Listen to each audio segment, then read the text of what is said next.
Boa noite, galera. Meu nome é Alessandro, faço parte do canal Fórmula Binária e hoje eu estou aqui para apresentar para vocês como criar uma máquina virtual no Hyper-V. Nas apresentações anteriores eu apresentei como habilitar o Hyper-V no Windows 10 e como criar uma placa de rede virtual no Hyper-V. Então vamos lá. Meu projeto inicial eu tenho o seguinte escopo. O sistema operacional qual eu vou instalar vai ser um server 2012 R2. Memória inicial vou colocar 3 GB, um HD de 50 GB. Esse é o local onde está armazenada a minha ISO e o local onde eu vou salvar a minha máquina virtual. Por padrão, o Hyper-V já tem um local default. Depois eu vou mostrar como alterar. Então vamos lá. Só como informativo, a configuração mínima exigida para um server 2012 é um processador. Ele tem que ser 64 bits com 1.4 GHz no mínimo, um disco de 32 GB no mínimo e uma memória RAM de 512. Lógico que se você habilitar algum recurso, alguma função, pode ser que 512 não atenda. Então vamos lá, o primeiro passo aí é a gente chamar o gerenciador do Hyper-V.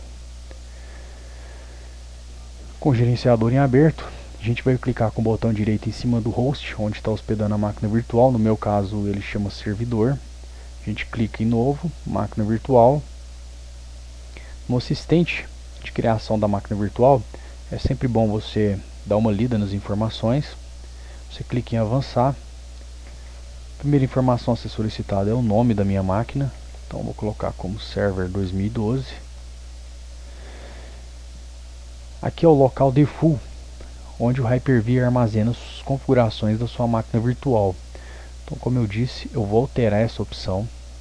Eu gosto sempre de salvar num disco rígido ou numa partição separada. Então eu informo o local. Posso também selecionar pelo procurar. Vamos em avançar. Aqui você vai especificar a geração da sua máquina virtual. Bem, a geração 2, o diferencial dela é que ela removeu grande parte do hardware legado, que ela não tem mais disquete, placa de rede legada, IDE, entre outros. E ela vem agora com umas funcionalidades novas, que é o boot seguro. Ela tem boot através do iSCSI Virtual Disk, do iSCSI DVD, tem boot por PXE, através da placa de rede, e tem o EFI, que é um firmware de suporte. Então, como o meu server é um 2012 R2 64 bits, eu vou selecionar a geração 2. Um detalhe, essa geração 2 atualmente ela suporta os seguintes sistemas operacionais: é o server 2012 e 2012 R2, Windows 8 e 8.1 somente 64 bits. Já está até um alerta que após a criação da máquina virtual você não pode mais alterar a geração. Se por acaso você finalizar a instalação como geração 2 e não tiver suporte para o seu SO, você vai ter que deletar e começar novamente. Então vamos lá, avançar. Aqui eu vou especificar a memória que eu vou utilizar. Então no meu escopo eu coloquei como 3 GB, então 3072. Um detalhe muito importante: por padrão ele já vem com a flag de uso de memória dinâmica para a máquina virtual habilitada. Se eu deixar essa opção habilitada, o que ele vai fazer? Ele vai gerar um mínimo de RAM. Ele vai começar com o mínimo de RAM, que no caso seria 512, e o máximo de RAM, que seria o máximo de memória RAM que eu tenho na minha máquina física. Então, como eu não quero utilizar essa memória dinâmica, eu quero que ela tenha 3072 como memória fixa, eu vou desabilitar essa opção, vou avançar. Aqui ele vai me perguntar qual que é a placa de rede virtual que eu vou utilizar. Como a gente já havia criado uma placa de rede, que é a rede externa, eu vou selecionar essa placa, avançar. Aqui ele vai me pedir as opções do disco rígido, onde que eu vou salvar o disco rígido e qual tamanho. Então, por padrão, eu sempre gosto de salvar configurações de disco rígido na mesma pasta. Então eu vou alterar esse caminho, que é o local onde vai ficar meu disco rígido, e vou alterar o tamanho dele para 50 GB. Eu tenho a opção de já vincular ele com um disco virtual existente. Eu vou apresentar essa opção numa próxima aula e criar a máquina virtual sem criar nenhum disco rígido. Criar um disco rígido mais tarde. No meu caso já vou criar agora, avançar. Aqui ele vai me pedir a informação da instalação. Então no meu caso, como eu vou instalar com uma ISO, eu já vou lá na opção onde está as ISOs, onde elas estão instaladas, seleciono o meu SO e clique em avançar. Ah, detalhe aqui, ó, como eu falei do PXZ, tem como você fazer uma instalação por rede. É uma opção nova aí, muito legal. Então clique em avançar. Aqui ele já vai me dar o escopo do meu projeto, que é o nome, geração, memória, rede, disco rígido, SO. Então validem essas informações antes de clicar no botão concluir. Validou, tá ok, concluir. Ele está criando a minha máquina virtual. Ok, máquina virtual criada. Minha máquina virtual está aqui, mas somente a criação da máquina virtual sem o SO. Então vamos instalar o SO agora. Para instalar o SO, você vai clicar duas vezes sobre sua máquina virtual. Ela vai abrir uma console. Você pode ver que a máquina virtual está desligada. Daqui para frente, o processo de instalação é um processo como se fosse numa máquina física, um CD ou por pendrive. Você vai startar a máquina, ela vai dar boot no DVD, que no caso seria a ISO, e dar início à instalação. Vamos deixar ela apresentar pelo menos as configurações iniciais. Aqui ela já me pede as informações sobre o idioma, o formato, o teclado. Então preencha da forma que você desejar, marca instalar agora.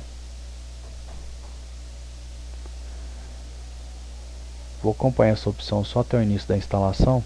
Aí após a instalação eu pauso o vídeo e dou continuidade após finalizar a instalação. Então aqui eu vou instalar um server 2012, instalação com interface gráfica.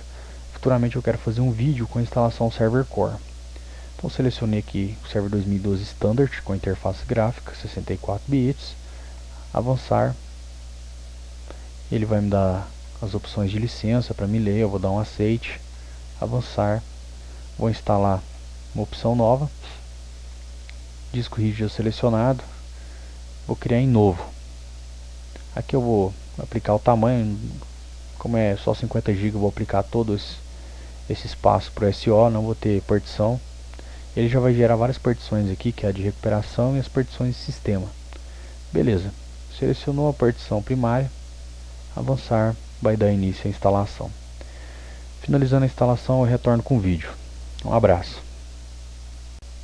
Beleza, galera, a máquina virtual foi criada. Eu já adiantei aqui algumas configurações que na verdade é a senha de acesso ao servidor. É por padrão, ela já vem com um requisito de senha. Ela não aceita 123, 123, 4, 5, 6. Já tem que colocar no nível de complexidade do server 2012. Então vamos lá, vamos acessar o servidor. Na tela do console, você vai clicar em Ctrl Alt Del e digitar a senha qual você cadastrou.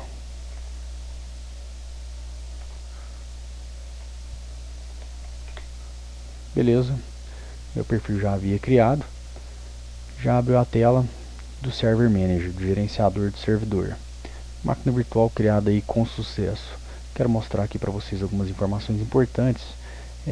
No próprio gerenciador do Hyper-V você já tem algumas informações aí muito importantes, que é o estado da máquina, o uso da CPU, a memória que está atribuída, é o tempo de execução da máquina, a versão da configuração. Aqui embaixo que a gente pode ver um resumo, que é a data da criação, se está em cluster ou não, qual é a geração dessa máquina virtual. Memória minha desinização é uma memória fixa, 3 GB. Memória dinâmica, eu desabilitei a flag no início do assistente de criação da máquina virtual. Então está atribuído 3 GB. A demanda atual agora é 552 MB. Na parte de rede a gente tem o adaptador, o nome da conexão. Como é uma conexão de rede externa, ele já pegou um IP válido na minha rede local, pegou direto com o roteador. E outras informações é a alteração das configurações do servidor que foi criado. Então você pode clicar com o botão direito em cima da máquina virtual, configurações. Aqui você consegue alterar as configurações da sua máquina virtual. Ela tem que estar desligada para efetuar algumas alterações. Por exemplo, se eu for adicionar um novo hardware, como um controlador iSCSI, um adaptador de rede, um Fiber Channel, tem que estar desligada.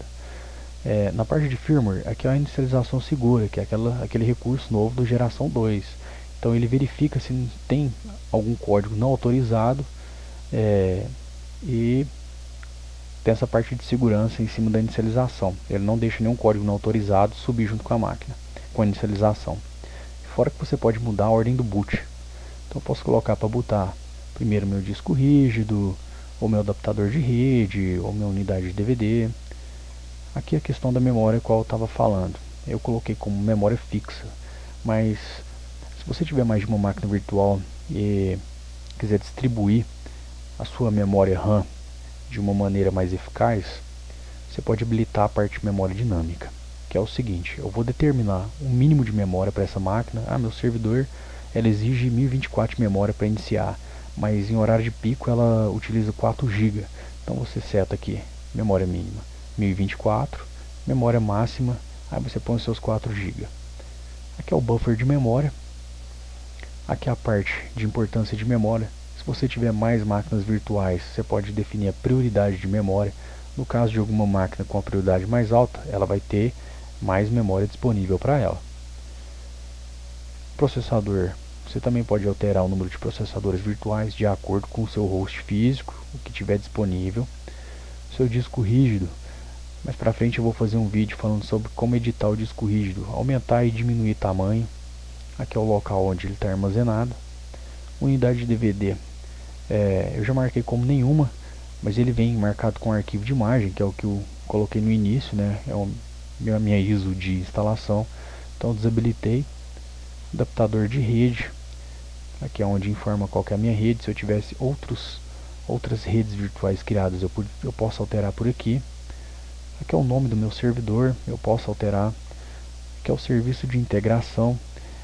Eu tive um problema alguns dias atrás referente a fuso horário. Eu tinha várias máquinas virtuais que estavam dentro de um domínio.